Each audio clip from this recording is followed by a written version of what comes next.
Bonjour à tous, j'espère que vous allez excellemment bien. Aujourd'hui on se retrouve pour parler cyclisme, pour faire la présentation de l'étape numéro 12. On va essayer de voir un petit peu qui peut s'imposer, qui sont les favoris pour cette journée. Je précise qu'à partir de maintenant, vu qu'il y a les Paralympiques, les enregistrements de présentation d'étapes se feront dans l'après-midi, la veille de l'étape et surtout avant le départ ou au début de l'étape précédente. Donc c'est-à-dire qu'il peut y avoir des abandons, notamment dans la rubrique mes favoris, que je ne puisse pas avoir. Et donc que je puisse mettre un coureur parmi mes favoris et qui en fait abandonne dans l'étape. Donc je m'en excuse, mais c'est pour des questions d'organisation.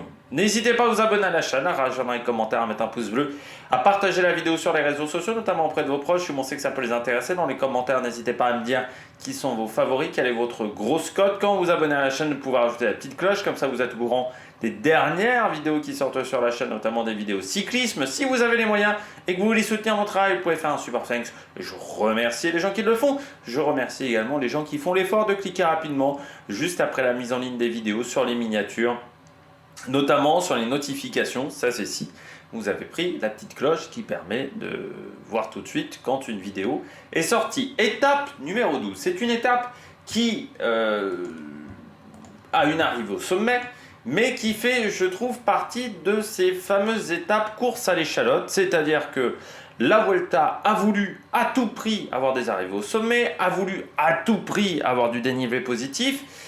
Et là, techniquement, il y a du dénivelé positif, il y a une arrivée au sommet. Est-ce que pourtant on aura du spectacle? Je ne sais pas. Est-ce que pourtant on aura une bagarre entre leaders?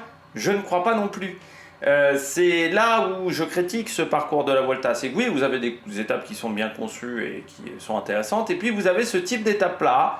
En milieu de deuxième semaine, il y en aura, je crois qu'il y en a une aussi en troisième semaine qui est un peu pareil. Avec des arrivées au sommet qui ne sont pas forcément très pentues. Il n'y a pas de gros pourcentage sur l'arrivée finale. Avec une première partie d'étape où il n'y a pas de classement de la montagne, donc ils ne vont pas forcément intéresser certains baroudeurs, où il n'y aura pas forcément beaucoup de spectacles, vu qu'on n'aura pas quelque chose à se mettre sous la dent, à part la bagarre entre l'échappée et le peloton, mais il n'y aura pas de bagarre pour le classement de la montagne. Et je me dis, l'étape va être courte, hein, elle ne fait que 138 km, mais est-ce qu'on n'aurait pas pu faire un parcours un petit peu différent? Peut-être passer par un autre coin d'Espagne, tout simplement, ou mettre un sprint, tout simplement, qui aurait pu être peut-être plus intéressant que cette étape-là et que cette arrivée-là, qui ne sera peut-être pas spectaculaire, ou mettre un contre-la-montre en plus, enfin je ne sais pas. Mais là je trouve que... Enfin je ne sais pas si on aura beaucoup de spectacles sur cette étape. Voilà, c'est la question que je me pose sur cette journée-là, surtout que demain, l'étape est bien plus propice aux leaders. L'arrivée finale est bien plus propice aux leaders, parce que là, il y aura beaucoup de pourcentage. Est-ce qu'il n'aurait pas fallu mettre une autre côte? Potentiellement, je ne connais pas la région, hein, mais est-ce qu'on n'aurait pas pu trouver une autre côte de deuxième catégorie pour engendrer peut-être un peu plus de fatigue sur cette étape? Parce que là, on est techniquement sur une seule montée au classement de la montagne. Alors, montée sèche, il y aura quand même de la route mal plate avant. Mais c'est un peu la course à l'échalote. Là, je trouvais cette étape est peut-être le symptôme de cette course à l'échalote au niveau du dénivelé positif et au niveau des arrivées au sommet sur cette Vuelta, et ce qu'on a vu à plusieurs reprises sur la Vuelta sur les 15 dernières années. Du côté du dénivelé positif, 3088 mètres, c'est la 8e étape dans ce classement. Donc voilà, vous voyez qu'il n'y a pas que la côte finale quand même en termes de dénivelé positif. La première partie d'étape, malgré le fait qu'il n'y ait pas de classement de la montagne, sera mal plate. Ça va faire un peu comme un tour du Limousin. Voilà, il y a certaines étapes du tour du Limousin comme ça, vous n'avez pas un mètre de plat. Vous n'avez pas l'impression que c'est dur, mais il n'y a pas un mètre de plat. Allez, on regarde tout de suite la présentation du parcours. Le parcours de cette étape numéro 12, on la regarde tout de suite. On part de Ourense Terminal pour aller à Estación de Montaña de Manzaneda, quasiment 1500 mètres d'altitude. Étape très courte, seulement 138 km. et quasiment qu'une seule difficulté au programme, une longue difficulté de 16 km. On aura un départ à Ourense Terminal, une route pas mal en prise sur les 80 km. Il y aura pas mal de petites difficultés, pas mal de relances. Voilà, il y a des passages à 8%, notamment 5-6%. C'est jamais totalement plat sur cette première partie d'étape. Donc si ça roule fort avec une échappée qui met du temps à se former, ça peut être vraiment fatigant. Ensuite, on passe à Sas Penelas, sprint intermédiaire et bonification, ça fait les deux au kilomètre 101. On sera donc déjà plus qu'à 37 km de l'arrivée et surtout à 20 km du pied de cette dernière montée, enfin de cette dernière et seule montée de la journée, cette montée de première catégorie, l'Estación de Montaña de Manzaneda. On regarde tout de suite cette montée, c'est pas très dur. Les pourcentages les plus forts sont sur les 2 derniers kilomètres. Je crois qu'ils sont même à peu près 1,5 km de l'arrivée. Je crois le pourcentage le plus important. C'est 7,1, 7,3 de moyenne. Je crois qu'il y a un truc genre 12 ou 13. Le pic c'est 12 ou 13%. Je sais plus, je l'ai lu sur le roadbook officiel. Donc c'est pas si énorme que ça. Et surtout, vous voyez, la première partie de montée, c'est du 4%. Donc c'est pas extrêmement dur du côté de cette difficulté. C'est même à la limite du deuxième catégorie. On a vu des montées de deuxième catégorie qui étaient assez similaires. Si on regarde les difficultés dans le final, donc je rappelle, c'est entièrement en montée. C'est assez rectiligne. Il y a assez peu de virages. Pas d'épingle dans ces 5 derniers kilomètres, donc on verra le sommet d'assez loin, ce qui peut être un peu cassant au niveau du moral. Et surtout, voilà, vous voyez vraiment, quand je vous disais, c'est les 2 derniers kilomètres, c'est là qu'on va avoir les pentes les plus importantes. Sur le sommet, vous avez 300 mètres à peu près plat. Je pense que cette zone-là, à peu près, est plate, un peu moins que cette zone-là, mais à partir du dernier virage, c'est plat. Du côté de cette arrivée, on regarde la météo, donc vous voyez un petit peu la carte. Donc on parle de Ourense Terminal pour aller à cette Estación de Montaña de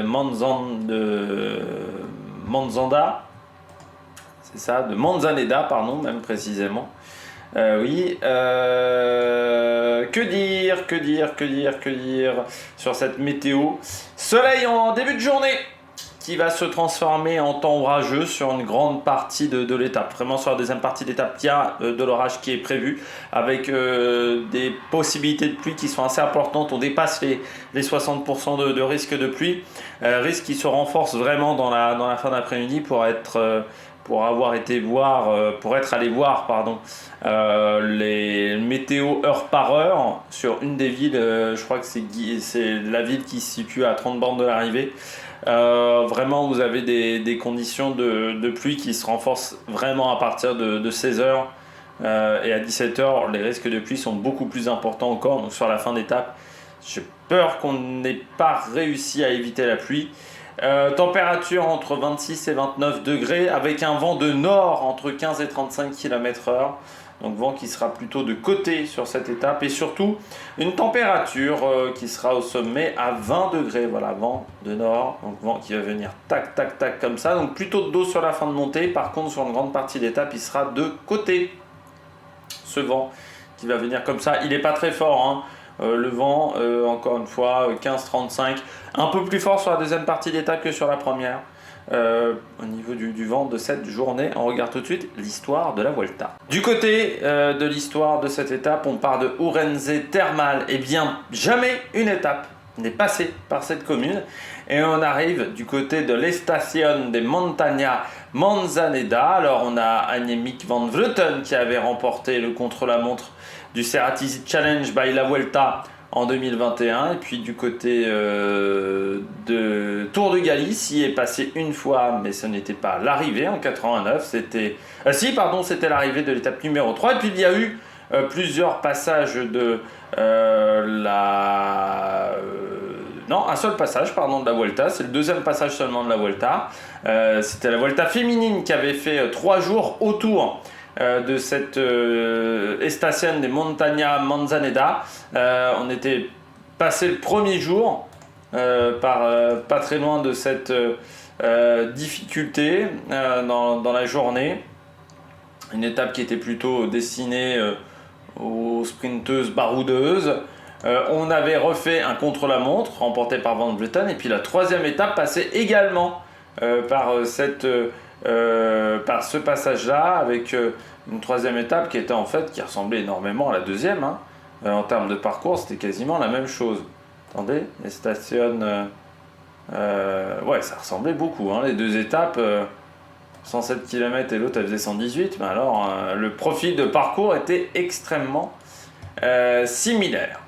Et puis du côté du Tour d'Espagne masculin, eh bien, une étape qui est arrivée là, et ça devrait faire plaisir à un certain David Moncoutier qui s'était imposé. Alors c'était une journée plus musclée en termes de parcours, 4166 mètres de dénivelé positif. Il avait réussi à partir à 6 km de sommet. Il avait battu Bernat Injusti, Luis Leon Sanchez, Mathias Frank ou encore Sergio Miguel Paulinho.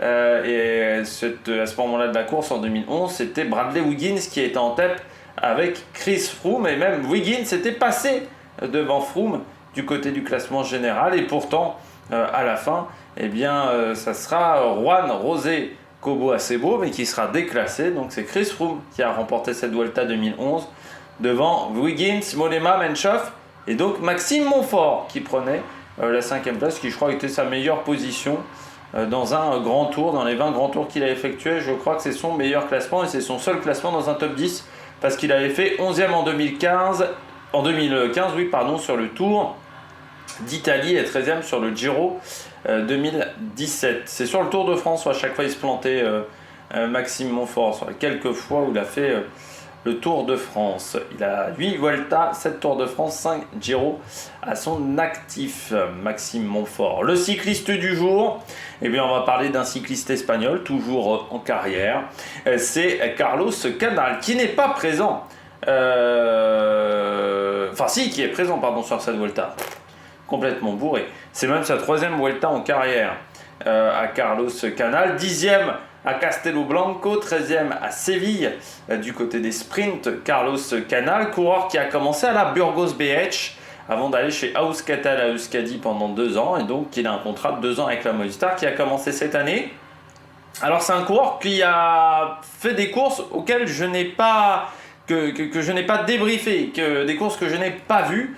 Notamment, il a fait 7e du Tour de Wallonie, en étant 5e de l'étape de la Roche en Ardennes, 4e des championnats d'Espagne, 13e du Tour de Belgique, 11e des boucles de la Mayenne également, 13e aussi de Grand Camino, ça je l'avais vu, 8e de la Classica Rennes, Parisior du côté de son palmarès pour cette première année en World Tour, mais au final c'est sa première course World Tour par étape de l'année, parce que sinon il avait fait des classiques en World Tour, notamment Milan-San Remo ou encore l'Amstel Gold Race et Liège, Bastogne-Liège du côté de son palmarès. L'année dernière il n'avait pas fait le Tour d'Espagne.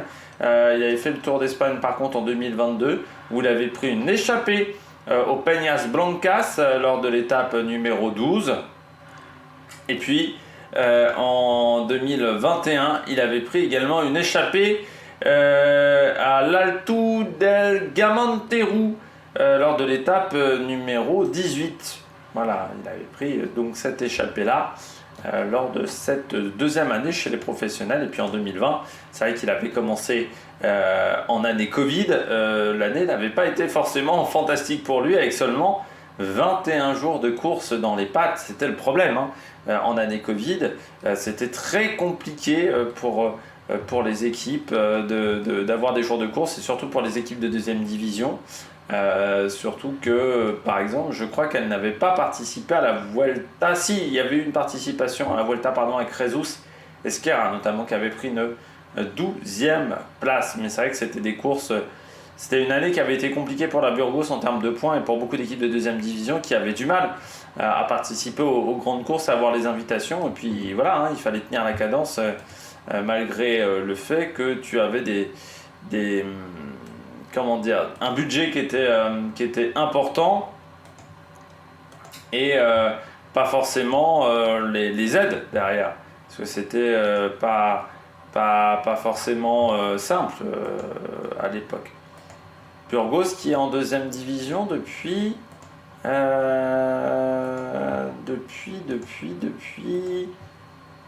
assez récemment en fait. Je pensais que c'était plus vieux que ça en 2e division.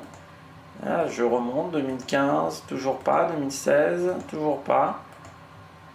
Ouais, c'est assez récent en fait, Burgos. C'était 2018, voilà, la première année de Burgos en deuxième division. À l'époque, ils avaient José Mendes, notamment dans l'équipe. Déjà Getsebol, qui était là. Jesus Esquerra, dans cette formation, voilà, qui est restée longtemps en continental, voilà, du côté de cette équipe. Bon, eh bien, on regarde tout de suite la stratégie. Alors Carlos Canal, oui, juste un petit peu Carlos Canal. Il a aussi un petit palmarès en cyclocross, où il a été champion de cyclocross junior 2 années d'affilée. Et il a été champion d'Espagne également de VTT junior en 2019. Donc voilà, c'est un coureur qui a commencé par les sous-bois avant d'avoir un palmarès sur la route. C'est un coureur qui n'a pas encore gagné et qui vient d'avoir 23 ans, c'était au mois de juin. La stratégie... Je vois une lutte dans l'échappée. Je vois pas forcément une lutte dans le peloton, pour tout vous dire, parce que je pense que l'étape de demain est bien plus intéressante et qu'on se réservera pour l'étape de demain. Je pense que voilà, il y a beaucoup de pourcentages, ça sera beaucoup plus intéressant.